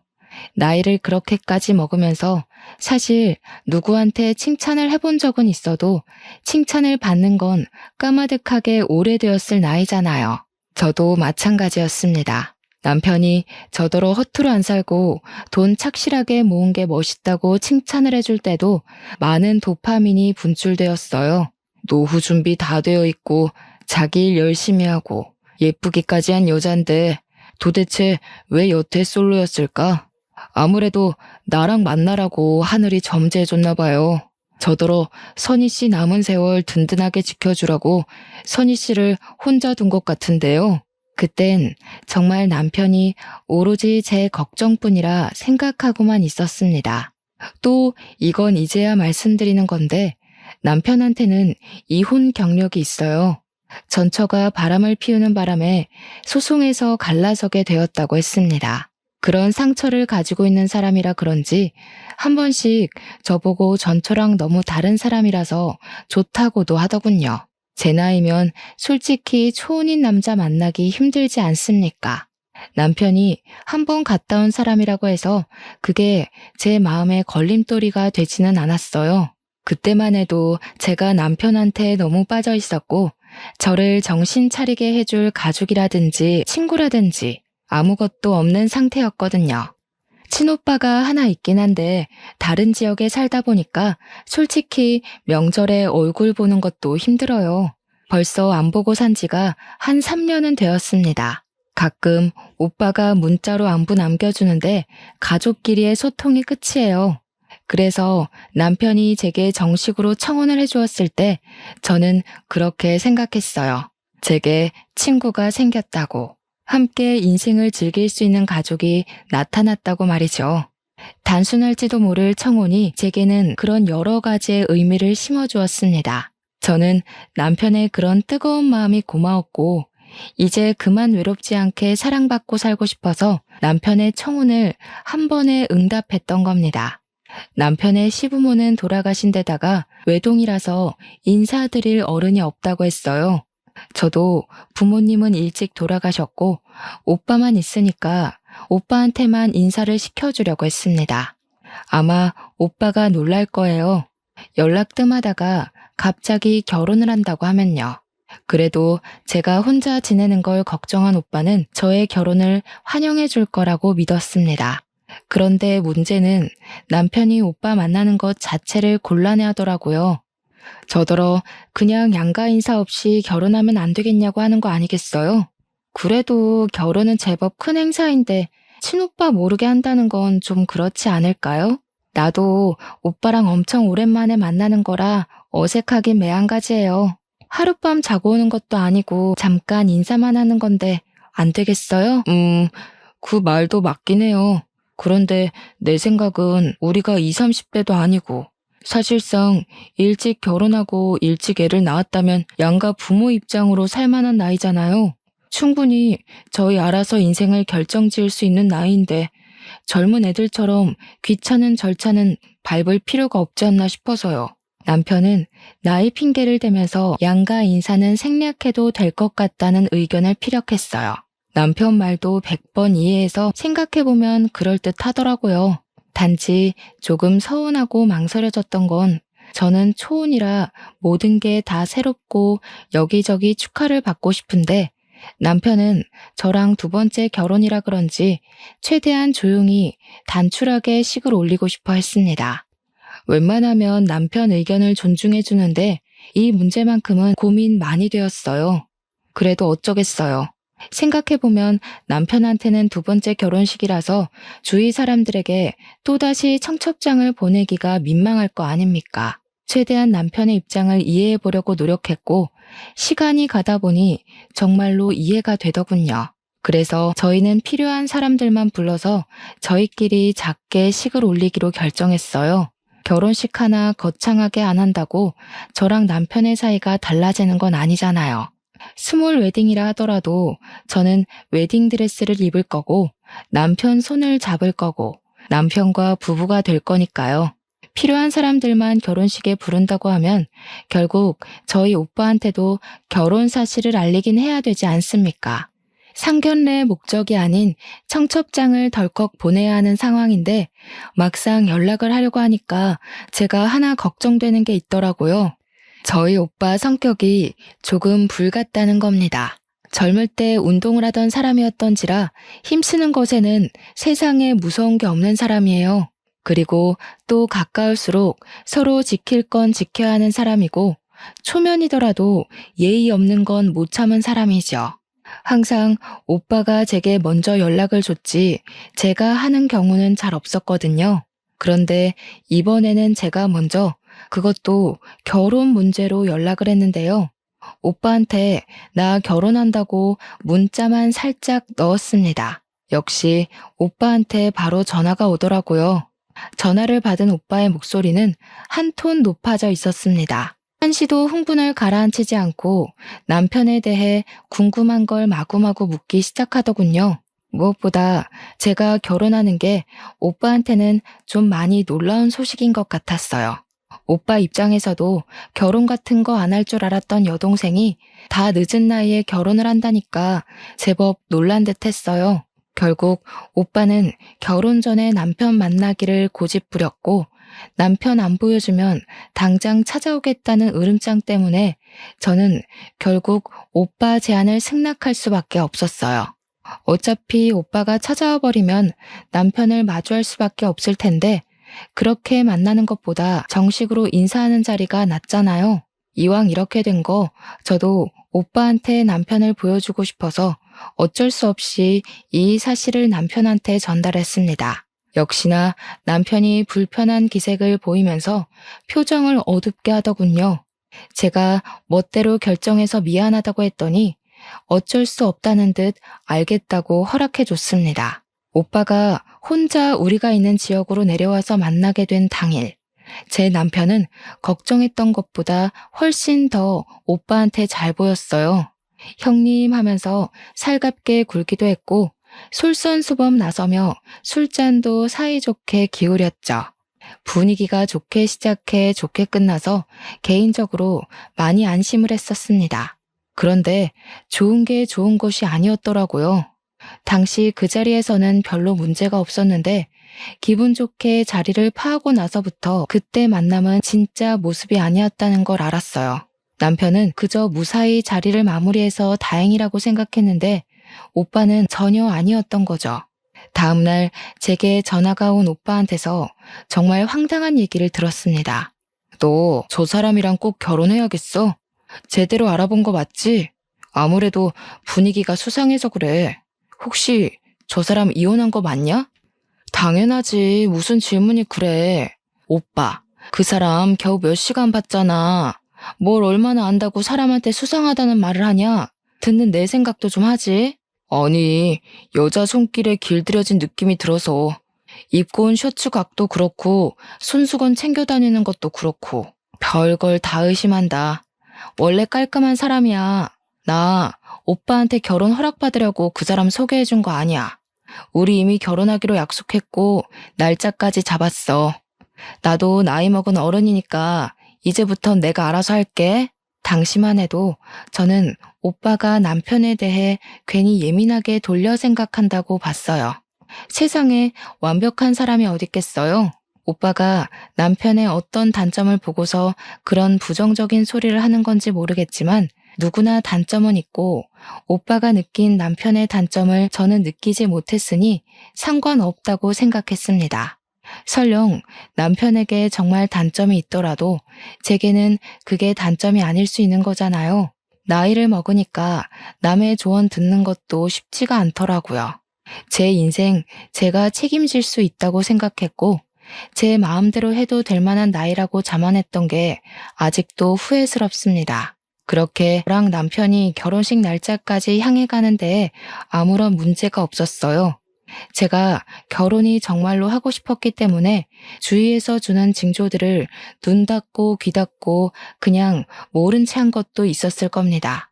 그리고 드디어 다가온 결혼식 전날 밤.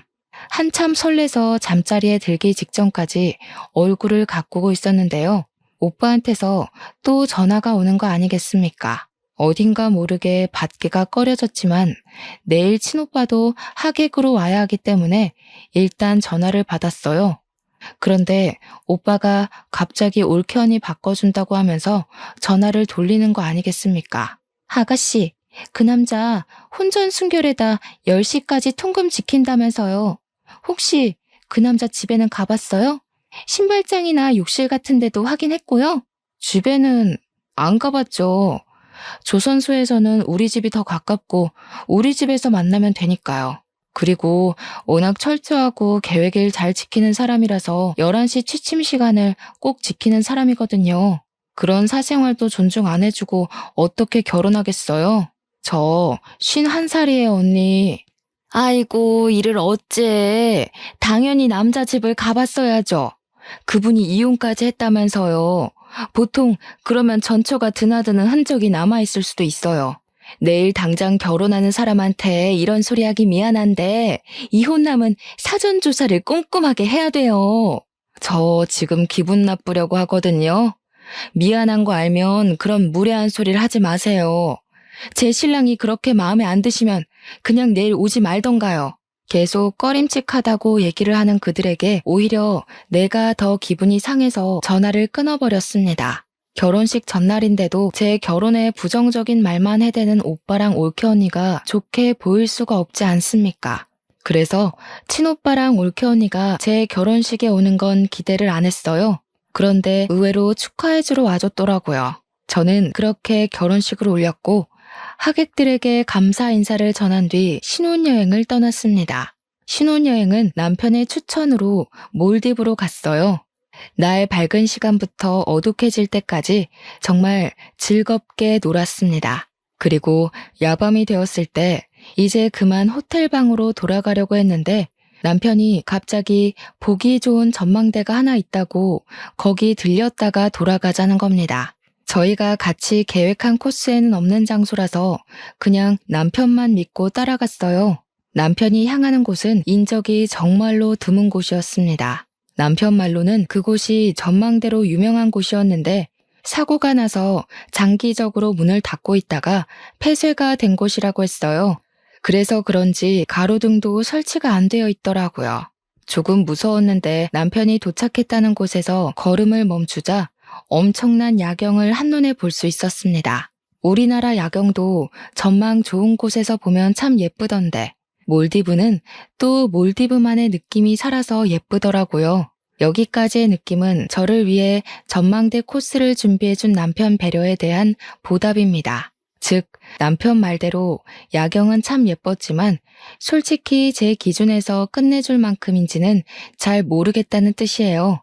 하지만 그것 또한 저와 남편이 다른 점이라고 생각하고 남편의 감성을 이해해주며 호응을 보였어요. 그때 남편이 커피 좀 사오겠다며 기다리고 있으라 하더군요.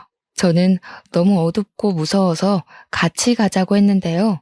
오늘 나 때문에 많이 걸었잖아.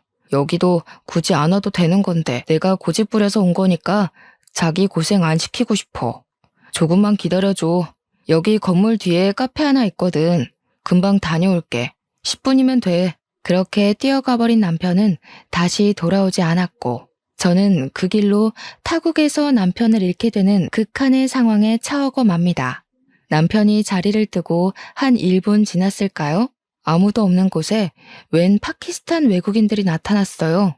총 3명이었는데 그 남성들은 어기적거리며 제게 다가오더니 순식간에 저를 잡아 끌었습니다. 제가 최선을 다해 반항했지만 남자 힘은 이길 수가 없었어요. 소리를 질러도 주위에 인적이 없으니까 도움을 청하지도 못했습니다. 곧 돌아오겠다던 남편을 부르며 비명을 질렀지만 남편은 전혀 나타날 기미가 안 보였고 저는 그 상태로 미리 대기된 차량으로 끌려갔어요. 속수무책으로 끌려가더라도 사람이 본능적으로 목숨에 위협이 생기면 말도 안 되는 힘이 나오지 않습니까? 그 순간 제가 그랬던 것 같아요. 친오빠가 그런 말을 한 적이 있어요. 호랑이 굴에 들어가도 정신만 차리면 살 수 있다고요. 그 위험한 상황에서 생각나는 건 우리 친오빠밖에 없었습니다. 오빠 말대로 정신을 차리고 보니 도망칠 수 있을 만큼 수두룩한 허점들이 보였어요. 아마 제가 여자라서 대강대강 잡고 있어도 괜찮다고 생각했나 봅니다. 그래서 저는 어릴 적 오빠한테 배웠던 호신술로 그들을 제압해보려고 했지만 그런 상황에서 호신술 같은 게 어디 바로바로 생각이 났겠습니까?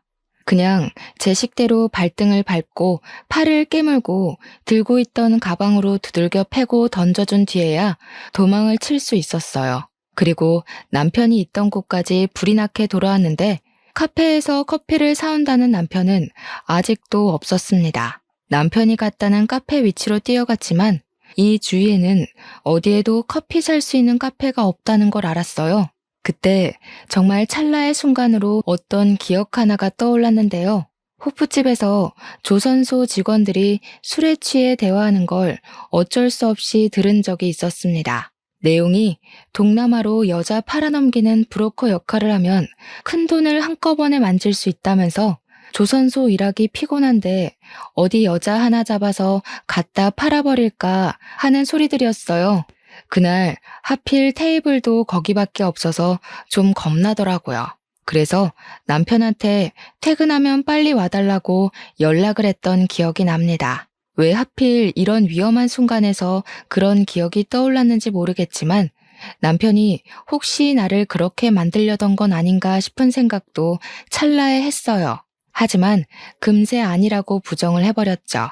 남편과 함께 만들어온 추억들을 생각하면 절대 거짓일 수 없을 만큼 서로 행복했고 진심이었거든요. 일단 저는 그곳에서 벗어나기 위해 뛰고 또 뛰었습니다. 올 때는 남편이랑 같이 있어서 분위기 있고 좋던 거리가 순식간에 공포로 뒤덮인 순간이었어요. 학교 다닐 때 체력 검사 시간에 뛰어본 것 말고는 달린 기억이 없던 저는 죽을 듯이 뛰어서 그 외국인으로부터 벗어날 수 있었고 드디어 인적 보이는 곳에 가 전화를 걸 수 있었습니다. 그런데 남편 전화번호가 갑자기 생각 안 나더라고요. 그래서 오빠한테 전화를 걸었어요. 오빠는 제가 미운 말을 해도 하나밖에 없는 가족이라고 항상 저를 걱정하고 챙겨주는 사람이에요. 역시나 제 전화라면 컬러링도 안 가서 신호음이 끊기게 해주었죠. 제가 남편을 잃어버렸다고 좀 전까지 있었던 상황을 설명했더니 오빠가 바로 언성을 높였습니다. 어쩐지 그 새끼 수상하다 했어. 분명 그 새끼가 꾸민 짓일 거야. 진작에 사고 날 거라고 생각은 했는데 미치지 않고서야 이런 식으로 일을 벌인다고? 그 새끼 잡히면 내가 아주 그냥 일단 지금 바로 출발할 테니까 가까운 경찰서 가 있어. 여기가 어디 먼 거리의 한국 지역도 아니고 무려 하루가 걸리는 거리를 날아와야 하는 몰디브인데 다짜고짜 당장 오겠다는 오빠를 말리려고 했습니다. 그렇지만 제가 아까 외국인 남성들한테서 벗어나느라 가방을 냅다 던져주고 오는 바람에 자긴 돈이 없어서 오빠가 필요했어요. 그래서 저는 물어물어 경찰서를 찾았고 양해를 구해 거기서 친오빠에게 주소 문자를 남겼습니다. 친오빠는 하루가 지난 뒤에야 제가 있는 경찰서까지 도착을 했고 올케 언니는 애 때문에 같이 동행하지 못했다고 했어요. 그때까지도 저는 남편을 만나지 못했습니다. 남편의 번호를 아는 오빠가 비행기 타기 전에 남편한테 전화를 걸었다는데 전화가 계속 안 받았다고 했어요. 얼마 안 있다가는 아예 전화가 꺼졌대요. 아무래도 지금 벌어진 모든 상황이 고의적인 게 맞는다고 생각한 오빠는 제 남편이 사기꾼 같다는 의심에 확신을 더했습니다. 하지만 바보 같던 저는 제 눈으로 확인하기 전까지 남편의 짓이라는 걸 믿을 수가 없었어요. 어떻게 신혼여행 때 괴한의 습격을 받고 남편을 잃어서 경찰서에서 첫날 밤을 보내는 경험을 몰래 카메라로 꾸미겠어요? 제 남편은 그럴 사람이 아니었고 매 순간 자기보다 저를 더 우선순위에 둔 사람이었기에 그냥 제가 운이 안 좋았을 뿐이라고 생각했어요. 오빠 덕분에 한국으로 무사 귀환한 저는 그제야 남편한테 전화를 걸어볼 수 있었습니다. 그런데 친오빠가 꺼져 있다고 한 순간부터 계속 폰이 꺼져 있었고 며칠 뒤에 신호가 가기 시작했을 땐 웬 모르는 사람이 받았습니다. 전화번호를 바꾼 것 같더라고요. 그제야 저는 친오빠 말대로 제가 사기를 당했다는 걸 받아들였어요. 그때가 무려 결혼식을 올린 지 한 달 후였습니다. 그 한 달이 지날 동안은 최대한 남편을 믿으려고 애썼습니다. 혹시 위험에 처한 건 아닐까? 내가 도와주지 못하고 혼자 한국에 와버린 건 아닌가 하고요. 그런데 그건 그냥 제가 콩깍지가 덜 벗겨졌기 때문이었고 한심하게 미련이 남아있었기 때문이었어요. 저랑 남편은 신혼집도 구하지 않았습니다. 제가 살던 집이 3룸이었는데 조선소랑 가까워서 거기서 신혼을 차리기로 했었거든요. 그래서 미리 남편이 제 집에 들어와 같이 동거를 하고 있었어요. 그런데 이젠 남편은 없고 남편의 집만 덩그러니 제 옆에 남은 거였죠. 나중에 생각해보니 신혼집을 구하지 않은 것도 다 이유가 있었던 거예요. 저를 갖다 팔아버릴 생각을 했으니까 우리 공동 소유의 재산물은 하나도 만들지 않은 거였어요. 사기를 당했다니. 뒤늦게 닥쳐온 상실감과 배신감이 치밀어 올라 남편의 짐을 미친 듯이 잡아 던져버렸습니다. 옷을 발기발기 찢고 밟고 미친 사람처럼 소리를 지르기도 하다가 결국 눈물을 터뜨렸어요. 그 순간 제 무릎이 닿는 곳 밑으로 몰디브 여행 팸플릿이 깔려있는 게 보이더라고요. 제게는 악몽이 되어버린 몰디브를 생각하니 다시 화가 치밀어 올라서 그걸 찢어버리려고 했습니다. 그런데 팸플릿 사이에 다른 종이가 하나 끼워져 있더라고요. 그걸 자세히 봤더니 세상에나 거기서 제가 본 게 뭔 줄 아십니까? 제가 알고 있는 정보와는 다른 몰디브의 호텔 주소와 사진, 관광 명소, 몰디브에서 한국까지 왕복 시간 등이 남편 필기체로 정리가 된 종이었습니다. 여기서 제가 충격받았던 요점은 제가 알고 있는 정보와 다르다는 거예요. 남편이 찾아놓은 정보들은 저와 남편이 갔던 곳도 아니었고 예약했던 호텔도 아니었습니다. 항공편 승차 시간은 똑같았으나 거기 적힌 티켓 가격은 1인의 몫이었어요. 이때만 해도 남편이 제게 얼마나 더한 밑바닥을 보여주게 될지는 감히 상상도 못했어요. 그 사이 실종 신고해놨던 경찰한테서 연락이 와 더는 다른 생각을 못했던 것도 있었습니다. 저는 오빠한테 따로 연락을 해서 당장 경찰서를 찾았습니다. 일단 남편이 한국에서 발견되었다는 것은 제게 큰 배신을 일으켰고 남편을 오랜만에 다시 보게 된다는 생각은 저를 두렵게 만들었습니다. 이런저런 생각들이 상충해서 그냥 너무 복잡한 심경이었어요. 그렇게 경찰서에 도착했더니 정말로 익숙한 뒤태가 저를 기다리고 있더라고요. 한 달 만에 본 남편은 저의 바람과 다르게 너무 멀끔하고 멀쩡한 차림새로 있었습니다. 오빠는 남편을 보자마자 멱살을 잡았고 밑도 끝도 없이 주먹을 날려버렸습니다. 오빠가 나이 들었다고 해도 여전히 파워가 장난 아니라서 진정으로 주먹을 맞는다면 이빨이 나갈 수도 있거든요. 저와 경찰서 사람들은 흥분한 오빠를 겨우겨우 말렸습니다. 하지만 오빠는 여전히 남편의 멱살을 잡고 있었죠. 이 사기꾼 새끼야, 나이 처먹고 할 짓이 그렇게 없었냐? 감히 내 착한 동생을 건드려? 내 눈에 걸린 이상 넌 이제 죽은 목숨이야. 오늘 이 자리에서 제사 치를 줄 알아. 오빠가 맹수처럼 으르렁거리는 걸 경찰 3명 급하게 와서 다시 붙들었습니다. 우리 오빠가 체격이 좀 좋은데다가 저랑은 6살 차이가 나는데요. 부모님이 일찍 죽고 저를 자식처럼 키웠기에 저를 건드는 사람들한테는 더 물불 안 가렸어요. 오빠가 한번 화나면 스스로 화가 풀릴 때까지 아무도 말릴 수가 없지만 이제는 말리고 싶지도 않았습니다. 그건 그렇고 저도 남편한테 가서 대체 이게 어떻게 된 거냐고 소리를 빽 질렀어요. 사기꾼 놈이 뭐라고 짓거리나 들어보고 싶었습니다. 한 달 만에 나타난 사람이 때깔 한번 좋다. 몰디브에 나 갖다 팔고 돈 받을 계획이었어.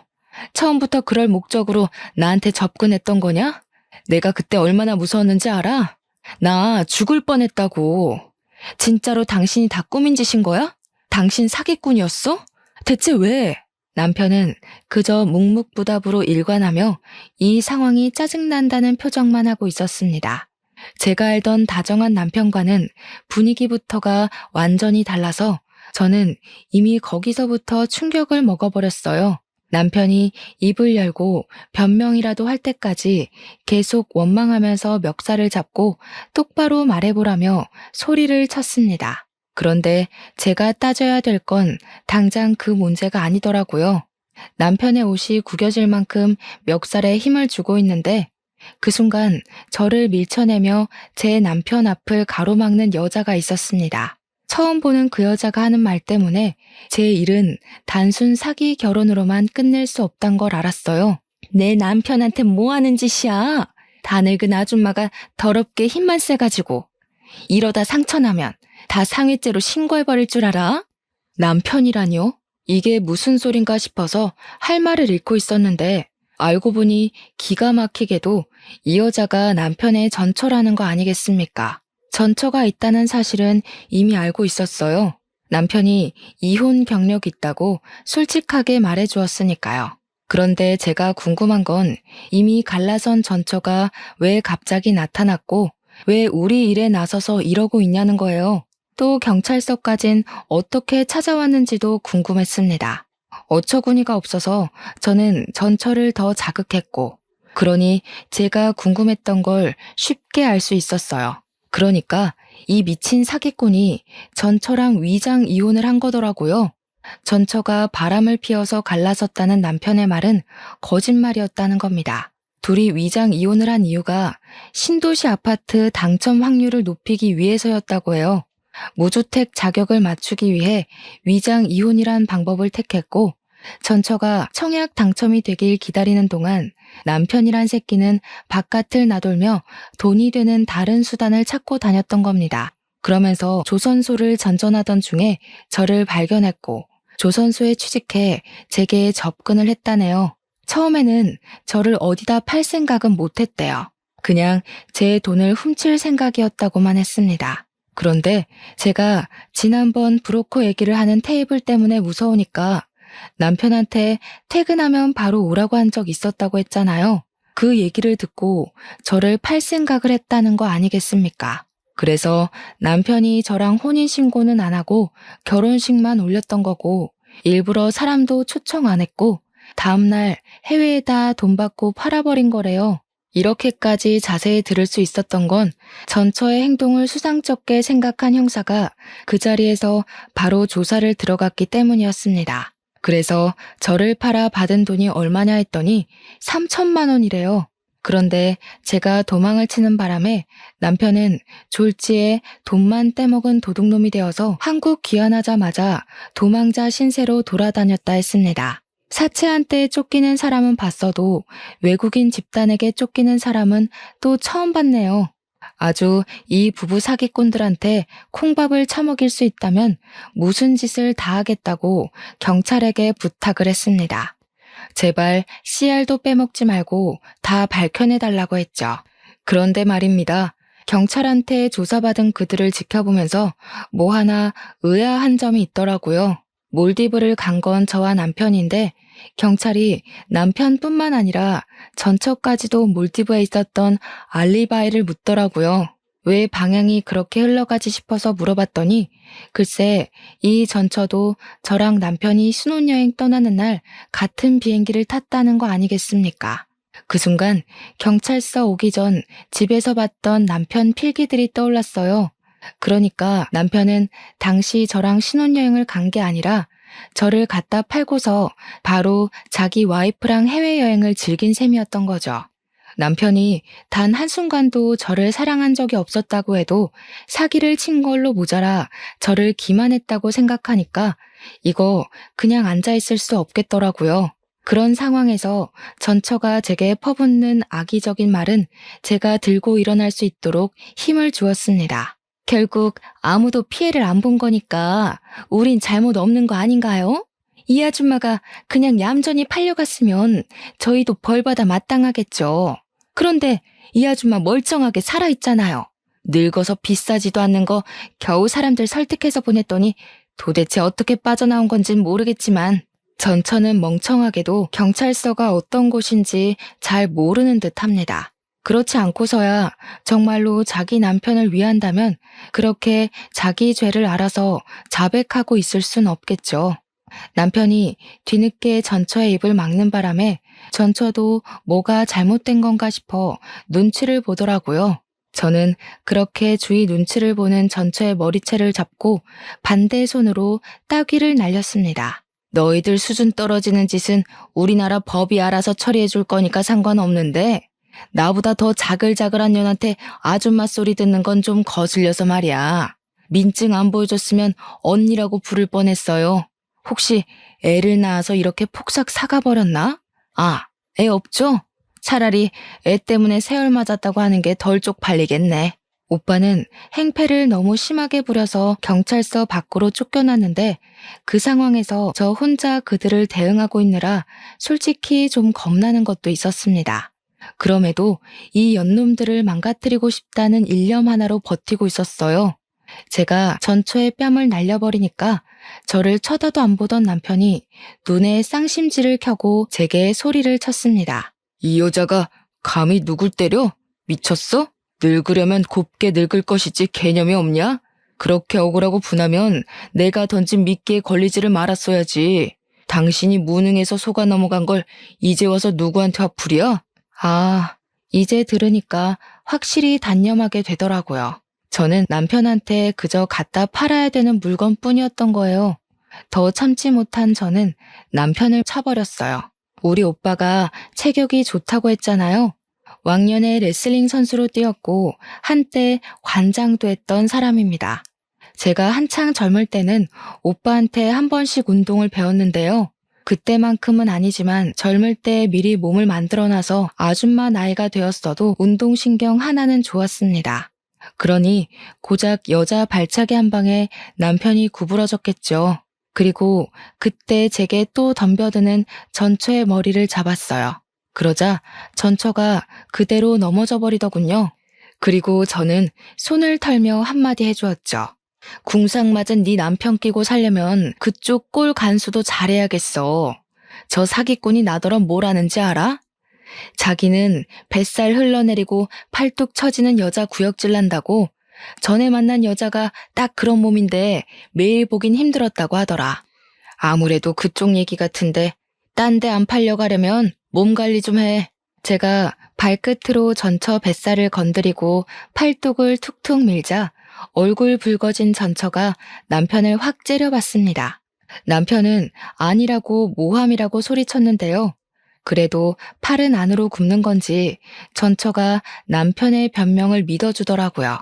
그러면서 제게 쭈글탱이 할망구라고 역정을 냈습니다. 그래서 그쪽은 쭈글탱이 할망구보다 더 할망구 같은 몸뚱어리를 달고 있나? 민낯이 아주 검버섯 투성이네. 사는 게 많이 쪼들리나 봐. 요즘 세상엔 여자가 그쪽처럼 무능하면 폐기물 소리 들어요. 그리고 지금 내 남편하고 감쌀 때가 아니에요. 이제 둘 다 산거지 될 것 같은데 어떡한데? 아이고 애쓴다 애써. 그러면 자기가 장난감 주제였다는 게 좀 위안되나 봐? 어떻게든 우리 남편 뺏고 싶어서 발악하는 것 같은데 꿈도 크시네요. 장난인 줄 아나 보네. 법률상 그쪽들은 이혼 상태 아닌가? 나랑은 사실혼 관계인데 그럼 그쪽은 그냥 불륜녀 꼴 아니겠니? 소송이 되겠지? 너 사랑하는 남편도 소송당해서 위자료 물게 생겼는데 어쩌냐? 게다가 브로커즈까지 자처했잖아. 처벌까지 받겠다? 그래도 저 사기꾼 새끼가 알거지라서 재산 분할은 안 되겠네. 그 정도는 내가 주는 팁이라고 생각해. 제 말에 번뜩 정신 차린 건 전처보다는 남편이었습니다. 남편이 순식간에 순한 표정으로 돌변하더니 전처를 밀치고 제 앞에 무릎을 꿇었어요. 나 진짜 당신한테 진심이었어. 저 여자가 시켜서 어쩔 수 없이 한 거야. 나 그냥 당신이랑 결혼하면 안 될까? 아니지. 우리 아직 혼인 관계잖아. 저 여자랑은 이혼한 상태니까 그냥 갖다 버리면 그만이야. 내가 실수했어. 한 번만 용서해줘, 어? 아, 예. 그런 사람이 아까 전까지 전현 뒤에 숨어서 잘도 모른 척 하세요? 계속 그렇게 비굴하세요. 죽을 때까지 돈에 쫓기다가 눈 감는 게 어떤 기분인지 즐기면서 평생 후회했으면 좋겠네요. 남편이 찌질하게 전처 탓으로 돌리기 시작하자 충격받은 전처가 남편한테 따지기 시작했고 그때부턴 둘만의 불파티였습니다. 저는 경찰서에 있는 김에 소송장들을 써서 바로 제출했고 그 둘이서 파티를 즐기라고 하고 나와버렸어요. 오빠가 어떻게 됐냐고 묻는 소리에 제가 차근차근 잘 처리하고 나왔다고 안심시켜 주었습니다. 그리곤 오빠한테 사과를 했어요. 남자의 눈이 멀어서 가족의 조언을 무시했던 건 명백히 제 잘못이고 제가 못났던 부분인 걸 인정하니까요. 오빠는 그저 괜찮다고만 해주었습니다. 그리고 저더러 조선소 주변은 위험하니까 이제 그만 서울로 오라고 하더군요. 그래서 현재는 서울 부동산을 알아보고 있는 중이에요. 호프집 말고 다른 가게를 해볼까 싶거든요. 저희 올케 언니가 희한하게 칼국수를 기가 막히게 잘해요. 올케 언니 만날 때마다 얻어먹고 오는데 아무래도 장사 마인드 때문인지 이걸로 돈을 벌어보고 싶더라고요. 올케 언니한테 물어보니까 다행히 언니가 긍정적인 답변을 주었습니다. 이번 일로 인해서 오빠 식구들을 오랜만에 보게 되었는데 살다 보니 정말 가족이 최고더라고요. 아마 앞으로 남은 생은 서로에게 노력하고 존중하면서 가깝게 지내도록 노력하지 않을까 싶어요. 제 인생에 결혼이란 순간이 있었나 싶을 만큼 스쳐가듯 지나간 경험이었지만 그래도 한 번쯤 웨딩드레스를 입었던 기억이 있는 건 나쁘지 않더라고요. 지금도 저희 집에는 저 혼자 나온 웨딩 사진을 액자로 만들어서 세워뒀어요. 그리고 앞으로는 아마 가족들이랑만 지낼 것 같아요. 다 늦은 나이에 무슨 남자를 만나겠어요. 이 나이 되니까 그냥 다 피곤하고 혼자서 하고 싶은 일 하며 사는 게 편한 것 같더라고요. 제가 좋아하는 사람들만 끼고서 말이죠. 이렇게 독신으로 사는 것도 어쩌면 자유로울 수 있는 혜택이라고 생각합니다. 결혼은 의무도 아니고 막중한 책임감이 없다면 실패 확률도 크잖아요. 어디 내놓기 부끄러운 제 사연 잘 들어주셨나요?